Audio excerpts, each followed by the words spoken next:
Hello, welcome everybody. For those of you that don't know me, my name is Rosa Guerrero from School2Home. Matthew? And I'm Matthew Yamas. I'm one of the professional learning lead consultants, and I work with a handful of schools throughout Los Angeles. And yes, welcome. Thank you for coming. So I am going to start recording this webinar. There are a few of our leads that cannot make it due to faculty meetings. So if you would like to turn off your cameras, feel free. And I will start right now. So welcome everybody. Welcome to this forum.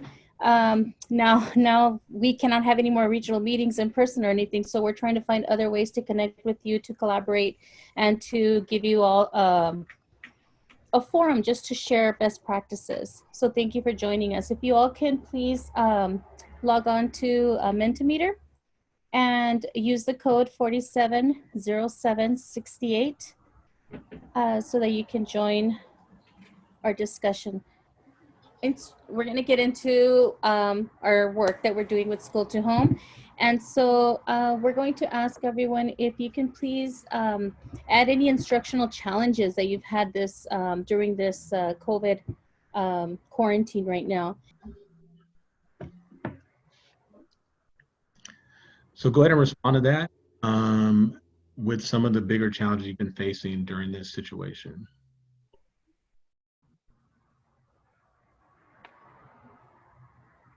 Oh.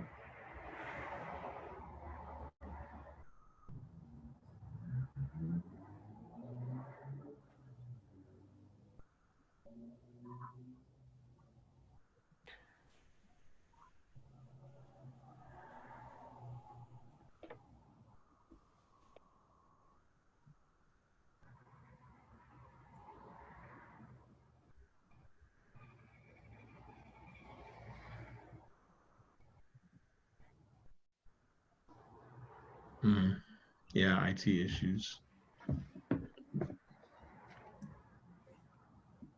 And we heard about LAUSD is having a lot of IT issues right now. They're really backlogged in their, what is it, their hotline number?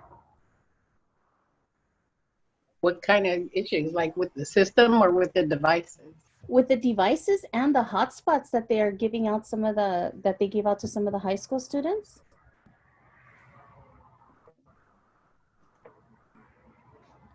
They just started giving out hotspots to some middle school students, but I haven't heard if they've worked or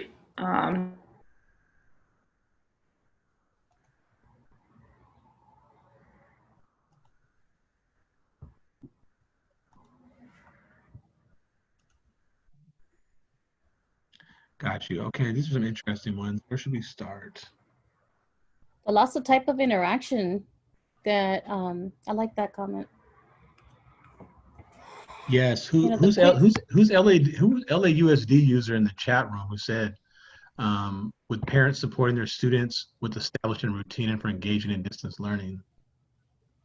Sorry, that's me. How are you guys doing? It's Miss Fitz at John Muir Middle School. Oh, okay, great. Hi, Yeah, Miss Fitz, that's a great point. I mean, that's probably one of the biggest things we've heard is that, you know, the parents don't have those structures set up or don't know how to set up those structures and routine. It's that, and it's also communicating that school is still in session via distance learning. Parents that we've been hearing from, they think that kids are off on a break. Right. And they've received plenty of phone calls, I'm sure, from different members of your staff. Yes, and all, but they have. Definitely. So let me ask this question. I guess I'll pose this question in the group. Maybe someone has a response to this or something they can do in terms of feedback. But what have you guys done in terms of that to try to promote giving parents resources, or giving parents understanding of how to set up a classroom, or how to set up a learning space at their home? Have you had those conversations with parents, or has that been anything that's been communicated? We do.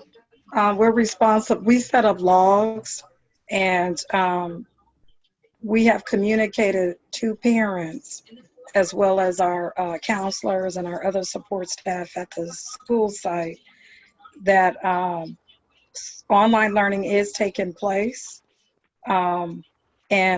We give them some possible suggestions about establishing a routine, whether it's early in the morning, midday, or in the evening. Um, and so far, it's been working. I'm in special ed, so we have 52 students. So out of 52 students, we have about 45 that are actively participating. That's great. But it's taken about 3 weeks worth of phone calls, text messages, supporting parents with getting their kids on technology, supporting them one-on-one over the phone, hammering out tech issues. So, and now we're just now being able to run a little bit more smoothly after 3 weeks. But it took that 3 weeks to kind of get everybody up to speed.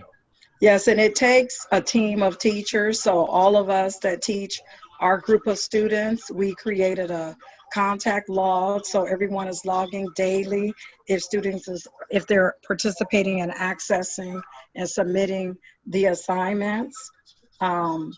We've also come together to to help each other create more engaging online activities like using Nearpod and Edpuzzles and things like that. So we do log and we share a log in Google Docs, and that way we can see if a particular student is not, they might be turning in assignments in math, but they may not be turning them in history. And we also separate it. So each one of us has a certain group number of students, and then I'll say, hey, you're completing ELA assignments, but you're not doing math, you're behind in math. So how can I support you with that? So that's what we've been able to do. So that means like it's vital to have communication between teachers to actually do that. You have to, you have to establish a routine. That was our first priority. We needed for teachers to be able to establish a routine and some procedures and a way to communicate with students and to communicate with each other. I think Maria asked from Mace, you're asking is the login that they're using school-wide? Is that the question directed towards our team at Muir? So our principal did ask that the communication be done school-wide with teams of teachers, because at Muir, there are 4 8th grade teachers, 4 7th, and so on and so forth. I don't know how their log is working, how their communication is working. I just know how ours is and how Magnet is doing. Got you. Any other questions you guys want to key on? Matthew, do you see anything that you'd like to key on or ask or to delve further in? Oh, you're on mute. Sorry, yeah, I got it. I definitely want to be sure that we dive into the next, because the follow-up question of this is the best practices. So okay, my bad. Okay. But for sure, definitely, okay. Just want to let everyone know that, so take a look at these and already start thinking about maybe best practices that your school has used, that a solution, maybe not like the solution to solve everything, but something that you're trying, because the next question is going to be suggested best practices. And Miss Fitz shared really good best practices here with her team. So thank you for sharing that, Miss Fitz. And I will be downloading this forum and PDFing everything so that I can share it with you all. Yeah, and then Matthew's also taking notes on your responses, and he'll share that later as well. Yes. Okay, so instructional best practices. So this is where the work really is taking place for a lot of teachers right now. What are some of the things that you're doing? What are some of the things that you're doing to address some of these challenges? What are some things that you are doing in your classroom that you found that have been successful or somewhat successful with your students in given this current situation? Please feel free to share just some ideas that you may have that have been helping or have been engaging your students.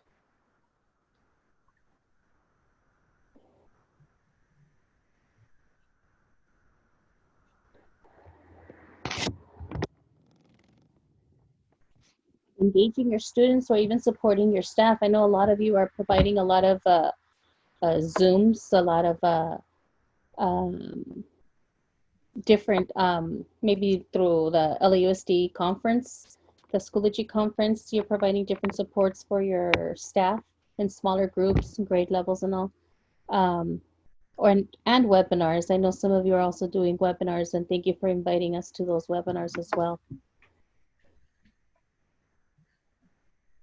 I see that the Google Voice numbers is being mentioned as a way for you to kind of put that, you know, that little bit of privacy to your own phone number, but giving students and parents an opportunity to be able to contact you via Google Voice. Choice board, interesting. How does that choice board work? How does that look? What does that look like in the digital environment? Well, how is that created? So I actually created a bingo challenge first. So basically it's just a bingo card, but it's a combination of, I felt in terms of content, I needed to change it up a little bit, and I kind of probed my students to see what they wanted. So it's a mixture of like self-care, fun activities, and then obviously content related as well. So it's a Google Draw. The kids will move the pieces like a bingo. Once they complete a row, then that's when they submit the evidence through a digital portfolio that we had created before. So I have anything from watching a TED Talk to creating a physical challenge for them to do with like a family member. And then obviously, since I'm computer science, for them to create a page for their website. So it's a combination of multiple things. I can put that link to the bingo in the chat. That's awesome. We really appreciate that. Yeah, I love that. Do you take student interest into account with that as well, with the choice boards? That makes a lot of sense to get students more engaged.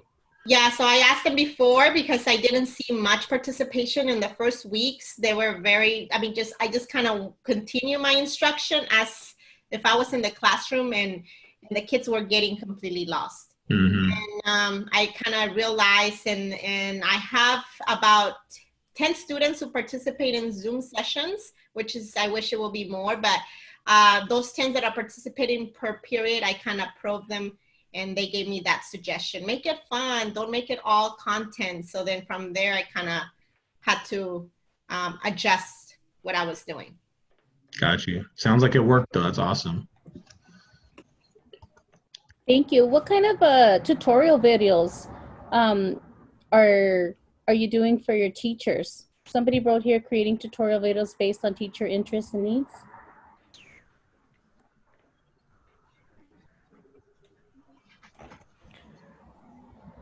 That was actually me. I was just doing it to see if I can see the results once I submitted. I That was couldn't. meant. Yes, I'm creating videos. Okay. And I see Melissa responded. We're going to actually, the next section, we're going to talk about PD. So please, I want to hear more from Melissa in regards to what she's doing with PDs on our next section for sure. Okay. Oh, that's interesting. So you're doing a weekly Zoom meeting where you showcase, that's awesome. Who wrote that?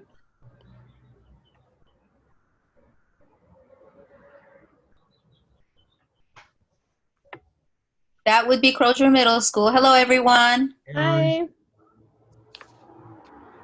So what does that look like for you guys, and how is that set up? So we meet on a weekly basis via Zoom as a staff. And the first half hour is dedicated to department chairs sharing with the rest of the staff what their department is doing to engage the students online. It all started with just a prompt that I used to kind of set the tone for our weekly meetings, and the prompt was very simple. It was just, what are we doing to engage students online? That was it. And so every week, we take those 30 minutes, and this is our second meeting this week, 1 minutes to simply answer that prompt by department. And then that gives the department chairs an opportunity to share out what their departments are doing, and to also showcase by sharing their screen with other teachers of how they're using it to improve the engagement with their students. That's awesome. Any big takeaways from those meetings so far, Anj? Anything that really stood out to you in terms of engaging material or engaging strategies, applications that some of your teachers are using? You know, from it came more of an emphasis on using Padlet as a measure to communicate with students and to also get feedback from students. They also are using Padlet as a checking for understanding as a result of the history department. So the history department is using Padlet to kind of gauge what the students are understanding and what they have more questions about. And quizzes became a hot topic this week because our science teacher is using quizzes, and he featured a little sample, during our Zoom session. And Google Classroom obviously is a big topic for us because we are a Google district. And so our English teacher, Mr. Torres, was able to demonstrate how to post the Google Classroom codes in Aries so that when parents are logging into their children's Aries account, they also have access to the codes in case they would like to go into the Google Classroom and observe what their children are learning. So it's really creating in my opinion, just a beautiful online community with our staff, because they're really sharing and they're working together, trying to maximize the learning online, because it's definitely a struggle for us. We still have about 50% of our students logging on. So each teacher is basically saying about half their class is logging on. So we're working to try to increase that by communicating with the families. Got you. That's great. Thank you for sharing. No problem. Okay, so professional learning challenges. So now a lot of schools right now are still doing just faculty meetings, and they haven't really tried to incorporate or begun their professional learning with their staff. I know they've been doing a lot of LAUSD PDs, and now with the new additional 30 hours, I believe they're doing that as well. I've heard some of the Ville schools and all of the PD they're doing. What are other professional learning, or what are some challenges that you have found trying to do the professional learning virtually? You can also talk about too, if it's not just professional learning, you can even talk right here. We'd like to hear about kind of what you guys are doing for your professional learning, your professional development right now, given the current circumstances. Even if your staff is doing something outside the box, you can share that as well.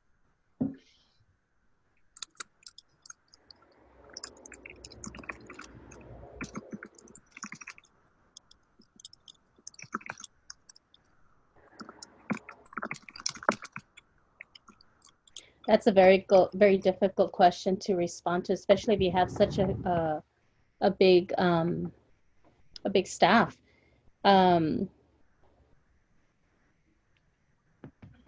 Small learning communities. It's really great when so many of your teachers step up in your school. So like I know Maces has a lot of staff members that step up to share, and so does Sutter, from what I've seen in your other webinars. And you begin coaching teachers without truly knowing that you're coaching them. You're just helping out a colleague, and you go, hey, let's do a Zoom, and you start doing your little professional learning networks there with your staff. But to meet the needs of teachers, especially if they do not want to let it be known that they are having difficulties. You know, some teachers do not want to share that. It's difficult to put yourself out there. I think it's interesting on here too, the answer of an influx of information to process from all the PDs. It's almost like we can get, PD overloaded in a lot of ways. When you're getting so much information, there's so much information coming in this new circumstance that we're teaching in, that it's almost like, it's like a fire hose of information. I think that's part of what we need to do as professional learning leads or people that are kind of tech leaders at your school site, is to help curate some of that information as it comes in and help process out good stuff versus the stuff that just I see someone just wrote that, literally wrote it, curate and collect. Okay, yeah, exactly. Like you need to curate it. You're gonna have to look through that to find out what works best for your team. So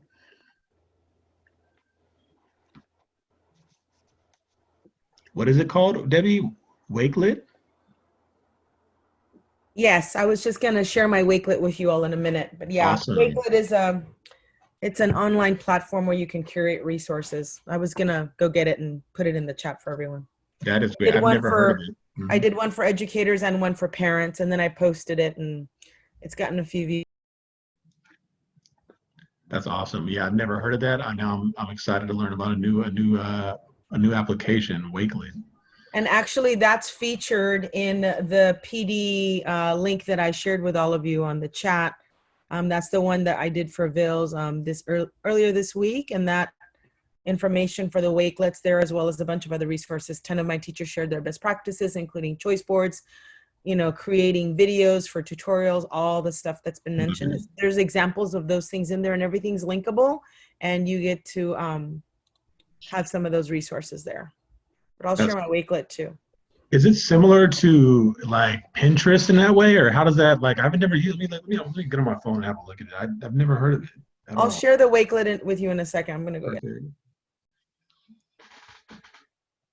Yeah, getting teachers to attend a PD when there are so many staff department meetings and times working with lessons and students. Yes, our time is definitely being used right now. Even though we're working from home, our time is definitely being used. So I can imagine how many different meetings you guys are facing from your school side and also from the district and department. So I just can imagine it's probably overwhelming.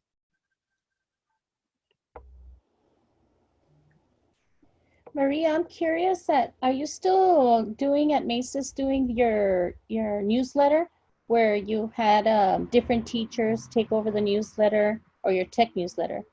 I believe it was monthly. Yeah, no, we actually haven't been keeping up with that. We've been kind of updating our website, so we do have a Macy's Tech. Some of our teachers have been adding little tidbits. I'll share the website. So that will be the next step, to have some of the teachers. We did have some of the newer teachers it became very natural for them, this transition. So our new teachers are actually flourishing in this new environment. So that will be the next goal, to kind of extend the invitation for them to write. But I will be sharing our Macy's Tech website, where we've been adding like little instructional videos on different things, little knickknacks that some of the teachers have been finding. So I'll share that in the link. Yeah, if you share it in the chat, we will definitely take we can download the transcript when it's over and put this together in an easier format for everyone to access. I'm grabbing them right now live and you are? Okay, awesome. Yeah, and putting them into the Google slides. So I'm taking conversation notes on a Perfect. Google slide that we'll be sharing after all this. Awesome. Great, thank you. Okay, so we can go ahead and move on to. Oh wait, hold on. Oh, We had a good one. Someone just popped one up. I wanted to read it.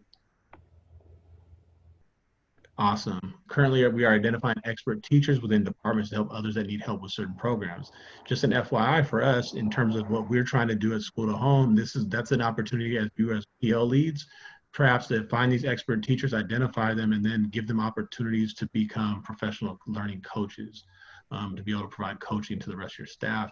We're still working out the details on that to make sure that it's something that we can compensate for, but it'd be very similar to what we were doing earlier, where we would, pay for coaching facilitator hours. So that is definitely something to keep identifying those expert teachers who know their stuff on specific topics, and we can try to figure out a way to help with that as well. okay. Thank you.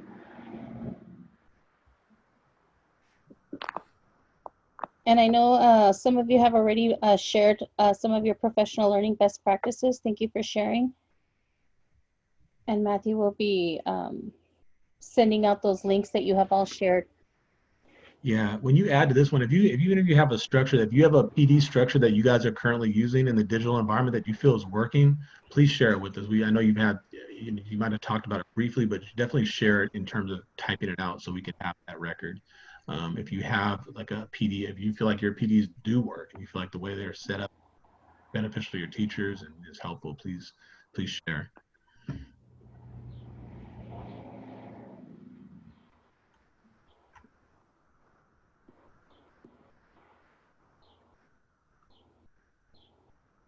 And I'm curious, have any of you had success in creating the asynchronous professional development modules, either via Google or Schoology or any other platform for your staff?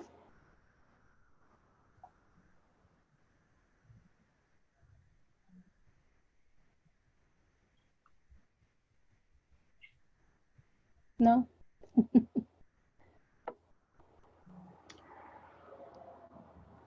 All right, so I see we have no response yet, but anyway, I'll kind of give you some ideas too. I know that we've had some different things going on at different locations in terms of what people are doing for PD. I know Aunt earlier shared their setup in terms of them having 30 minutes of district updates and 30 minutes.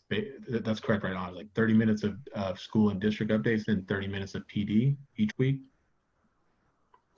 So, I mean, that's a simple structure, but at least it gives people a chance to try out applications and get exposed to new applications. Is anyone, how many about, can anyone share how many hours of PD they're doing per week? Does anyone else have an idea of how many hours you're doing?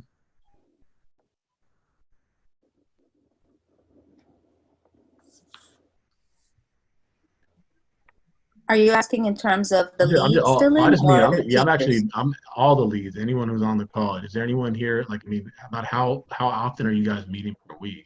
Elizabeth says she's doing about 10 hours. You're doing 10 hours of PD, Elizabeth? That's a lot. I'm sure.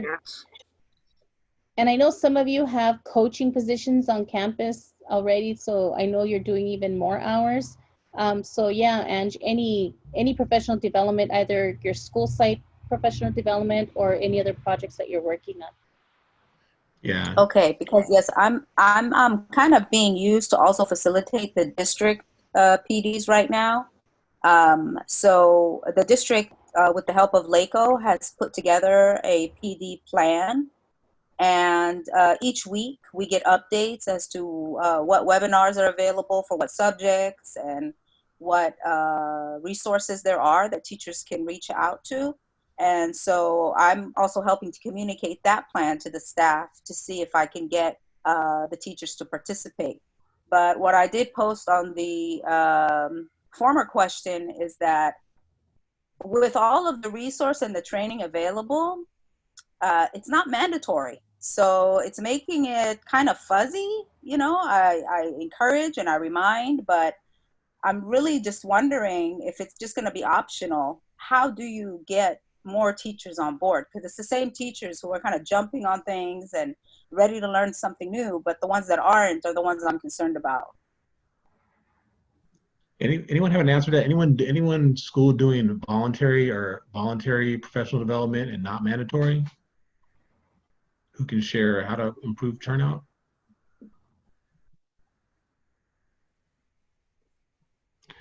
Ariana says your faculty meetings are all optional. Ariana, have you felt like have you guys had pretty strong turnout for those faculty meetings as optional? Yeah, we have a pretty small staff.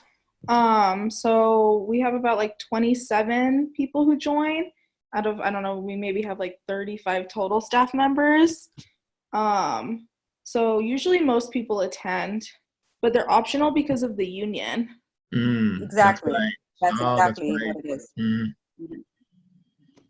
And I don't think and our staff, they attend the meetings every week, but I'm speaking more of the actual structured PDs and the webinars that are available. The district hasn't necessarily labeled them as mandatory, or they haven't set a number of hours. So is LA Unified requiring a certain number of hours right now? Well, they just gave like I don't know how to call it. Like it's 1,000. If you do a certain amount of hours, you had to sign up.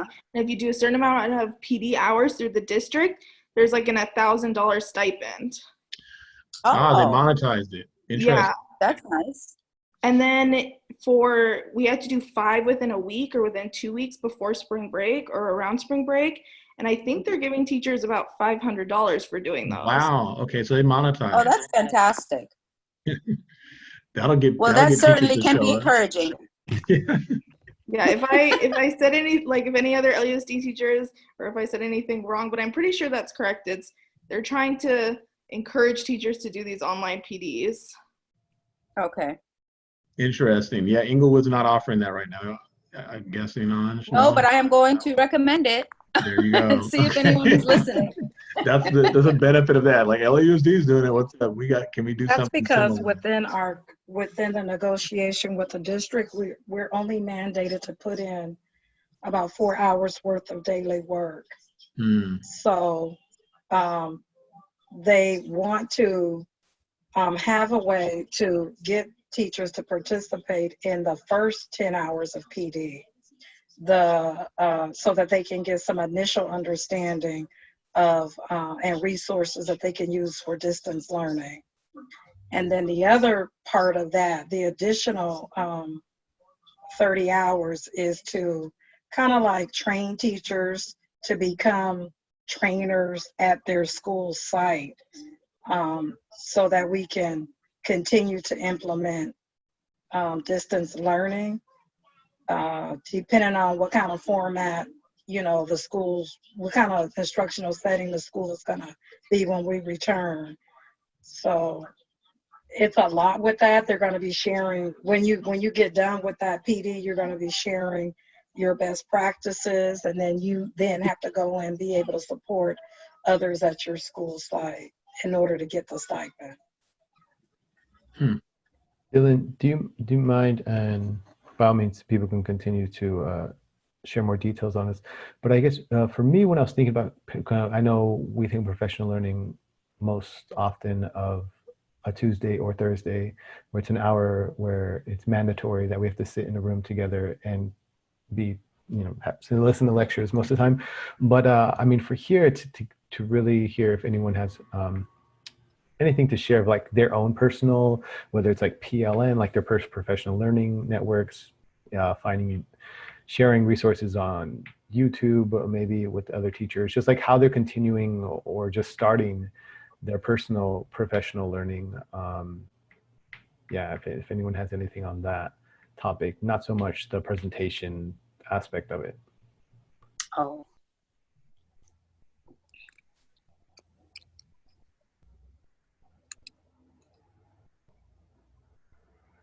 All right. So if no one has anything else to share, we can go ahead and move on. We're almost finished for this. I know we try to keep you right around 30 to 40 minutes. We're right around 40 minutes right now, so we'll try to wrap this up. The last kind of category is the hard to reach students. Like, what are some of the things that we're dealing with in terms of students that are just hard to reach? Like, what are some of the different ways we're addressing that? I think a few of you shared already. I know Miss Minkin shared about the making 3 calls, and then out of staff people make more calls. And then Miss Fitz also talked about her group, her grade level core of teachers, keeping that Google Doc and keep constantly updating. I think that's good. That's good collaboration that you're doing there with your team. Are there any others? Oh, and then Miss Camarena mentioned also the trying to make it fun for the kids to log in and to motivate them to get in. Anyone else? A basic strategy we're using now is also using our support staff with the help of a Google spreadsheet that we've shared with our staff for staff members to identify students that they've noticed have not been logging on or participating in the learning. And the spreadsheet is just designed to identify students who have been hard to reach or who have not been participating in the learning. And then the spreadsheet is available to our classified and our counselor to help with doing something as simple as calling the homes, checking in with the parents, making sure they have everything they need, making sure they understand the platform we're using, and making sure that they understand that the students are being assigned work on a weekly basis, and the expectation is that they participate. So we're just using a basic just phone connection to try to reach those parents, because chances are they're not receiving any of our digital communications. Right. And by next week, we'll know how that's working, because we literally just started this week. All right, Thank you. Thank you all for sharing. Yeah, I see Debbie. All right, thanks, Debbie. I know we're gonna end here pretty soon, guys. So don't worry. But thanks for joining us, Debbie. And we So talked about the best practices, so thank you all. And I think, are there any additional needs that you all may have? We're trying to get together to support you all, but I know you're overwhelmed. But please don't forget that we're here for you. And what I'm going to do right now is I wrote down everybody's names on the randomizer, and I'm going to raffle off 2 gift cards. ooh, Rosa, I didn't know about this. My I didn't. favorite. You know, my favorite is Starbucks, guys. I Sorry. didn't know you were So doing I that. have a $10 gift card, and I added your names. The only one I need to clarification is the LAUSD user one. So I just That's need your name for that is one. it. But LAUSD user was it who was it? Karen? not sure. Okay, so I'm using the Oh, it's Ninja me, randomizer. Cassandra. Oh, it's Cassandra. Okay.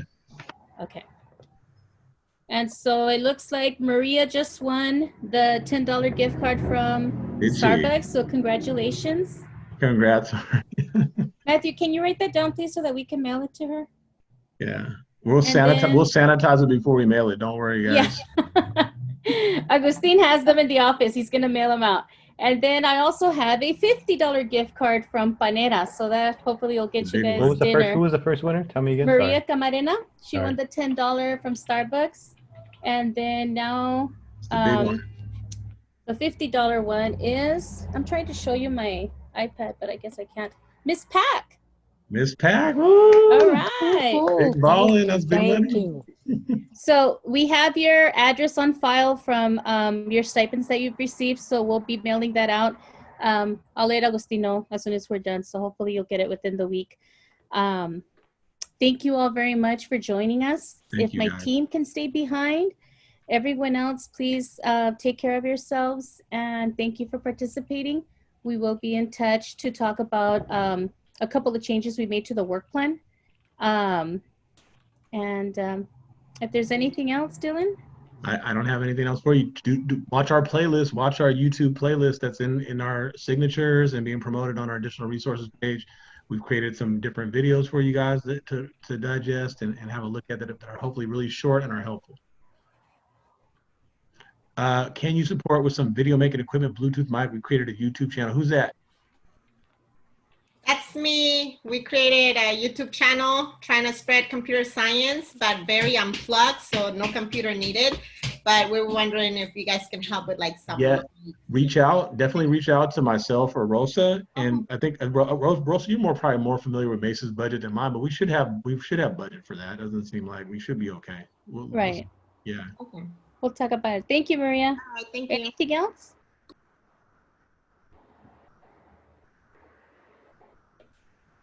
All right. Okay. Goodbye, everyone. Thank Okay. you. Bye, guys. Thank you. Thank Bye-bye.